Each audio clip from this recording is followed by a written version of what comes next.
We have two fantastic guests, the Prime Minister of Israel, Benjamin Netanyahu, and our friend Alan Dershowitz. But before I get to the Prime Minister, you know, I've been thinking about this. How many armies on the face of the earth have been trained not to kill civilians?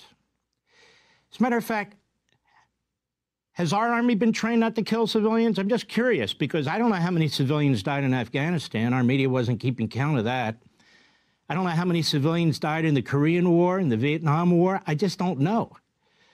I don't think Churchill gave a damn about how many civilians died when he was trying to defend his country. I know Franklin Roosevelt didn't give a damn, and I sure know Harry Truman didn't give a damn. And so it's very strange. We have a country in Israel that is the only country with a military, to my knowledge, that is trained not to kill civilians. And they're up against an enemy that is trained to kill civilians, both their own Palestinians and Israelis. So I sit here as an observer of the corrupt, pathetic American media, question after question, right out of the box, every single time. Mr. Prime Minister, what are you going to do about the civilians?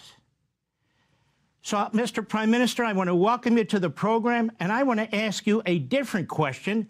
How is the war progressing, and is Israel winning? The war is progressing well, and we're going to win. We have no other choice.